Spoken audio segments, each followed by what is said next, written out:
Ich musste nicht lange überlegen, wo ich die Ausbildung machen will. Es gibt da diese kleine Insel, in die ich mich verliebt habe.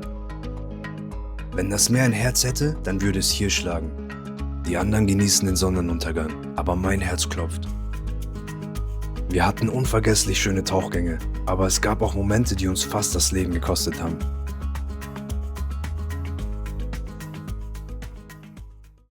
Die Begegnung mit den Walhaien hat etwas in mir ausgelöst. Ich wollte mehr von dieser verborgenen Welt entdecken. Deshalb habe ich eine Entscheidung getroffen, die die nächsten 3 Monate meiner Weltreise bestimmen wird. Ich starte meinen Weg vom Anfänger zum Profitaucher. Ich musste nicht lange überlegen, wo ich die Ausbildung machen will. Es gibt da diese kleine Insel, in die ich mich verliebt habe. Sie ist von einem weißen Sandstrand umhüllt und so klein, dass man in einer halben Stunde durch ist. Zu Fuß. Die Insel heißt Gili und liegt etwa 2 Stunden von Bali entfernt. Die meisten Touristen kommen nur für ein paar Tage hierher und bekommen den echten Charme dieser Insel gar nicht zu spüren. Aber wenn man hier lebt und die Inselbewohner ihn kennen, dann will man hier eigentlich gar nicht mehr weg. Die Menschen in Indonesien sind super nett und die Stimmung hier ist extrem familiär. Man hat an jeder Ecke ein paar Freunde und das Leben fühlt sich an, als würde es in Zeitlupe vergehen. Die 3 Monate hier haben sich angefühlt wie ein ganzes Jahr, aber nicht eine einzige Sekunde war langweilig.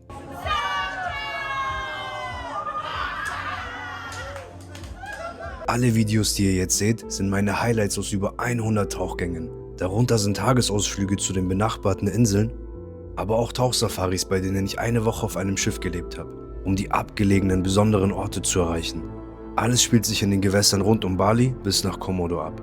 Dieses Gebiet befindet sich im sogenannten Korallendreieck, dem artenreichsten Meeresgebiet der Welt. Hier leben über 75% aller Korallenarten, die es gibt. Wenn das Meer ein Herz hätte, dann würde es hier schlagen. Es gibt keinen anderen Ort auf der Welt, an dem man so viele verschiedene Küstenfische zu sehen bekommt wie hier.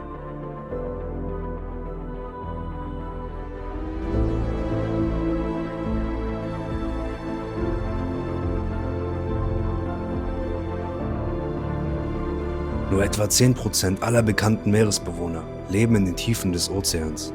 Die restlichen 90% leben alle in den Küstenregionen.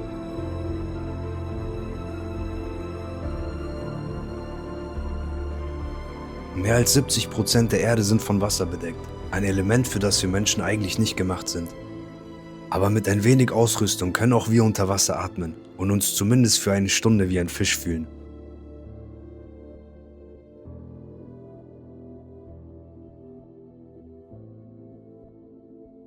Und so sehen wir nach einem Tauchgang aus, der alle Erwartungen übertroffen hat. Es fühlt sich völlig surreal an, wenn ein Schatten mit 2 Flügeln direkt auf einen zuschwebt, als würde ein riesiger Vogel durchs Wasser fliegen.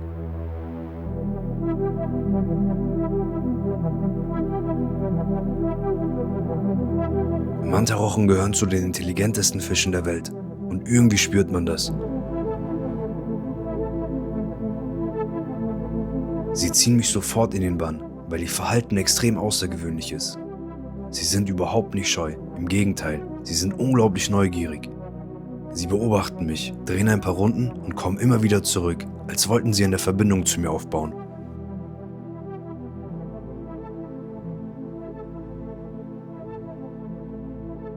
Das sind Momente, die meine Sicht auf die Tierwelt grundlegend verändern, weil sie mich erinnern, dass wir Menschen nur ein Kapitel im Buch der Natur sind.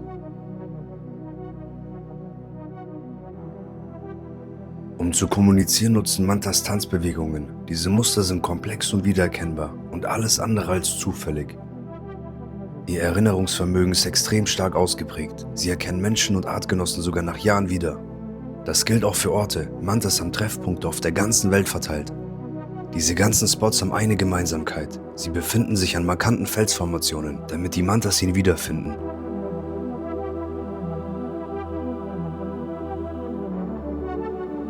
An genau so einem Treffpunkt befinden wir uns gerade. Nusa Penida, ein weltbekannter Ort, um Mantas zu beobachten. Wie man sieht, ist hier alles voll mit Schiffen, weil man hier auch als Nichttaucher die Möglichkeit hat, diesen majestätischen Tieren zu begegnen.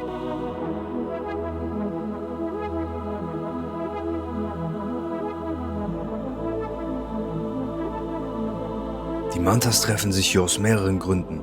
Kalte Auftriebsströmungen bringen große Mengen an Plankton nach oben. Davon fressen sie bis zu 50 Kilo am Tag. Außerdem treffen sie sich hier auf neue Artgenossen und lassen sich von Putzerfischen reinigen. Diese kleinen Fische haben ein Abkommen mit vielen Meeresbewohnern. Diese öffnen Maul und Kiemen, damit die Putzerfische abgestorbene Haut und Parasiten entfernen. Eine perfekte Symbiose der Natur. Auf ihrem Bauch tragen sie ein Fleckenmuster, das so einzigartig ist wie der Fingerabdruck eines Menschen. So erkennen sie sich auch nach Jahren wieder.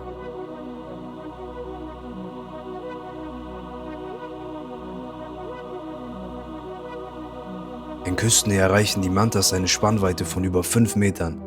Im offenen Ozean können sie sogar bis zu 7 Meter groß werden.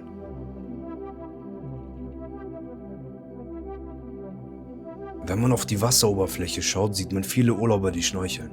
Aber stellt euch mal vor, ihr könntet die Oberfläche hinter euch lassen, die Grenze zwischen Mensch und Meer einfach überschreiten, um ein Teil des Ozeans zu werden. Ein Tauchschein zu machen dauert nur 3 Tage, aber öffnet eine komplett neue Welt.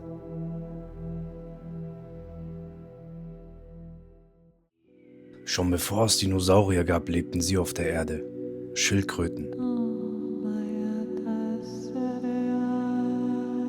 Sie stehen für das langsame Leben. Sie lassen sich nicht stressen und machen einfach nicht mit bei dem Überlebenskampf.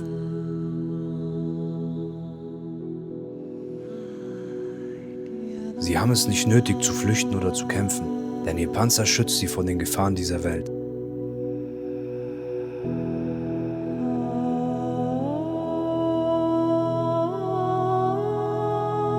Er ist ihr Zuhause und fest mit ihrer Wirbelsäule verbunden.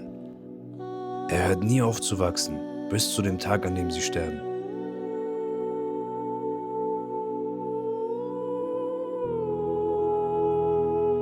Sie zählen zu den ältesten Tieren der Welt. Manche Schildkrötenarten können über 200 Jahre alt werden.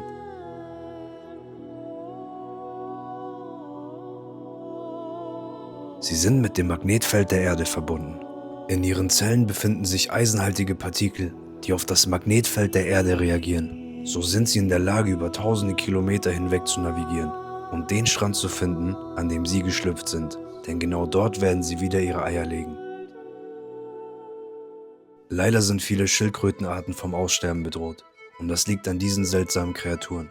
Sie sind die intelligentesten, aber zeitgleich auch die dümmsten Lebewesen auf dem Planeten. Obwohl sie wissen, dass die Ozeane die größten CO2-Speicher der Welt sind und auch noch mehr Sauerstoff produzieren als alle Bäume der Welt zusammen, haben sie keine bessere Idee, als jedes Jahr über 10 Millionen Tonnen Plastikmüll ins Meer zu kippen.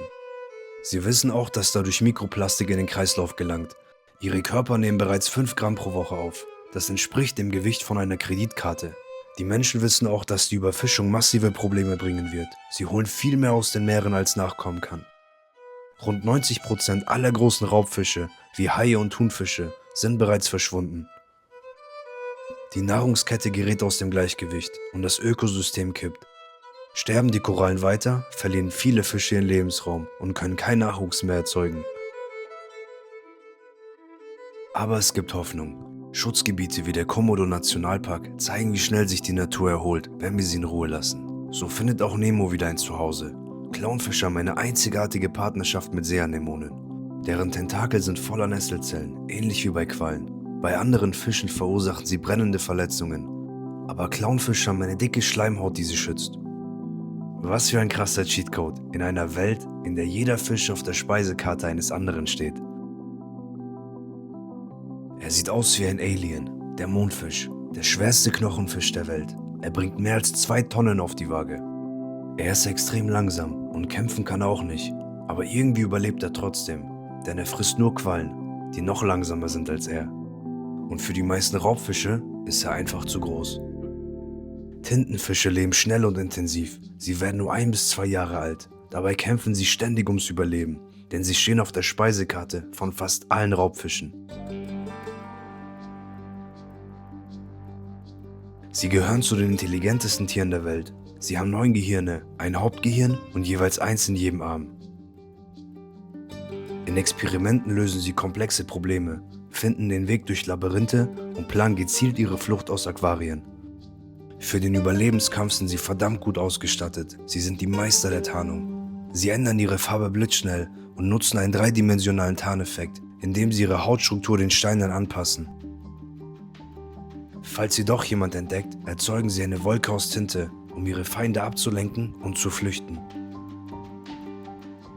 Dadurch, dass sie wirbellos sind, können sie sich an Orten verstecken, die für ihre Feinde nicht zugänglich sind. Und sollte ihnen mal ein Arm abgebissen werden, wächst dieser einfach wieder nach. Der Cuttlefish sieht aus wie ein UFO und ist ein enger Verwandter des Oktopus. Seine Haut ist direkt mit dem Gehirn verbunden, das heißt Gedanken und Emotionen werden sichtbar. Er nutzt den Farbwechsel, um zu kommunizieren. Er zeigt damit seine Gefühle und Interessen. Gleichzeitig nutzt er die Farben, um sich zu tarnen oder mit Leuchtsignalen die Beute anzulocken. Die anderen genießen den Sonnenuntergang, aber mein Herz klopft, weil es mein erster Tauchgang im Dunkeln ist. Man fühlt sich wie ein Astronaut, wenn man schwerelos durch die Nacht gleitet. Aber es ist auch unheimlich, wenn diese ganzen Augen reflektieren und man weiß, dass man beobachtet wird. Der begrenzte Lichtkegel von der Taschenlampe verstärkt das Gefühl der Unsicherheit, aber genau das macht die ganze Sache so spannend. Die meisten Fische schlafen, aber anders als wir Menschen. Ihre Augen sind immer offen und sie fahren die Systeme extrem stark herunter. Sie bewegen sich nur minimal, damit sie nicht wegtreiben.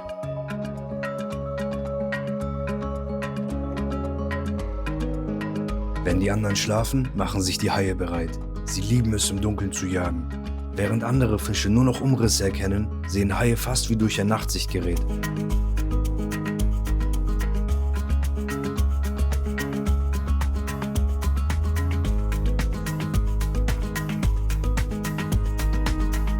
Schwarzspitzenriffhaie sind unglaublich wichtig für das Korallenriff. Ohne sie würde hier alles aus dem Gleichgewicht geraten, denn sie fressen bestimmte Fischarten, die sich sonst unkontrolliert vermehren würden. Ihr Jagdverhalten ist extrem explosiv, sie beschleunigen blitzschnell und sind unglaublich wendig.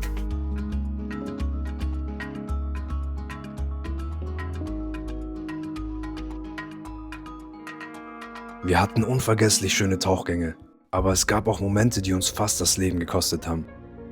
Ich erzähle euch jetzt von einem Zwischenfall, von dem ich zwar keine Videos habe, aber ich habe Aufnahmen von einem sehr ähnlichen Ort, sodass ihr euch das Ganze einigermaßen vorstellen könnt. Bei einem starken Strömungstauchgang habe ich eine Frau gesehen, die viel zu weit von der Gruppe entfernt war. Sie hat mit voller Kraft versucht, gegen die Strömung anzukämpfen, aber man hat überhaupt keine Chance. Es gibt nur einen einzigen Weg, diesen Strömungskanal zu verlassen.